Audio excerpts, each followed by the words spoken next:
Hey YouTube, just wanted to say I haven't done anything on the car just because family stuff has been superseding working on this. But I am feeling a whole lot better now that I'm back, well, I'll admit, back in my comfort zone, but that's probably a good thing, a more appropriate set of challenges for myself as a student of everything automotive. In just tackling the straight six that's in the car rather than going crazy with beefing it up with horsepower and ending up with a car that I can't drive or isn't safe or something that I have to do $3,200 worth of other upgrades to make it safe and appropriate for the power plant. So it's not as exciting for everybody out there. This is still exciting for me, still learning. Keep in mind, again, that I've only been doing this since June of this year. So, still not daunted, which is a good thing. So I have a question for the garage. When I took off the radiator hoses and things, I found all this kind of stuff in there, and also in the upper hose fitting, upper hose pipe. So that seems to be a bunch of antifreeze crystals or crystallized antifreeze. Not too happy about the rusty look of it on this side, but I was hoping that I would just be able to flush that out with maybe the garden hose stuck in on one end with a hose going to a bucket on the other end. So yeah, let me know if that's a bad idea, or an idea that'll work. It'll just take a long time, or it's not the best way to do it, but it'll work, that kind of thing. That's fine too. So what's on the agenda for tomorrow? In this order: drop it down off the jack stand, drain the oil out, take off the oil filter. Then I was going to do the power steering fluid reservoir and take off the hoses, leave the steering box and all that there. Take off the steering pump. I guess that's what the steering pulley there goes to the fluid pump. That comes off. The bracket for all the carburetor linkage is just going to leave the cables hanging on the firewall.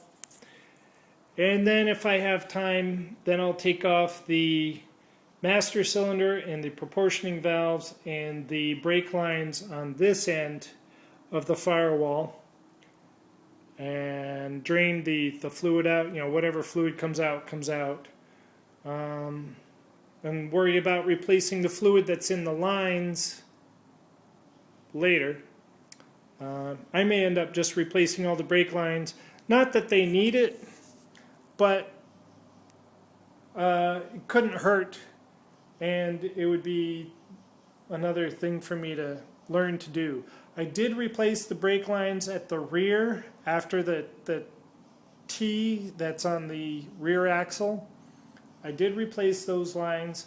I could redo one because it's like a couple inches too short, and I'm not comfortable how it's touching the differential. So that's something that I want to do. And I think that's enough for tomorrow. So, here's Becca with beer. Yeah, okay, you can be in the shop. Which, Miss Madams. Shipyard. Yes. Good local New England beer named after a patriot.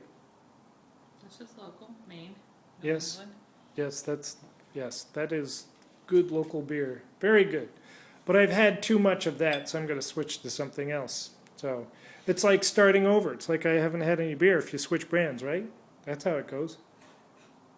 That's the rationalization. It's Friday, folks. So let's see, what else? Anything else? Oh yeah. So I was given, set to borrow for an indefinite period of time, this engine stand from a coworker. So yes, thank you, Dave. It is incomplete. As you can see, it's missing one of its mounting tabs. I have to find a replacement for that.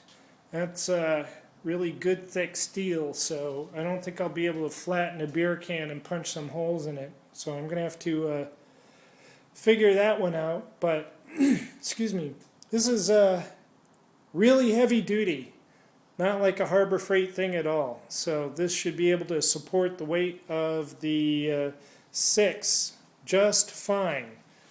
Because this thing is, this is not fooling around, man. That's the real deal. So thank you very much. It is on loan. It is not gifted to me. So, but that's a definite bonus and a plus for the Nova project. So I'm going to have to come up with another name for this. It's not the 78 four-door Nova Revival. So if there are any other name suggestions out there, I'm open to suggestion. So let's see. Anything else? I don't know. I'm really excited to get this out and clean it up and paint it and work on putting it back in. I am eager to test myself in that. I mean, for you guys that have experience, that's no big deal. It's kind of like Snoresville. But for me, really exciting, since I've got a long history of taking things apart to see how they work or to scavenge parts or whatever, and really I just leave a whole bunch of dead things behind me in my wake. So this will be a test that I've learned something and that I've done something right. If I can put it back in and it runs as well, if not better, than it did when I took it apart. So I'm looking forward to that, actually. I'm really looking forward to that. So not a whole lot happening today. It's all happening tomorrow. Well, the stuff that I outlined is happening tomorrow. And like that. Oh, just another little thing. Where the distributor goes, I use the clamp down at the bottom of the thingy bob that goes in the hole there.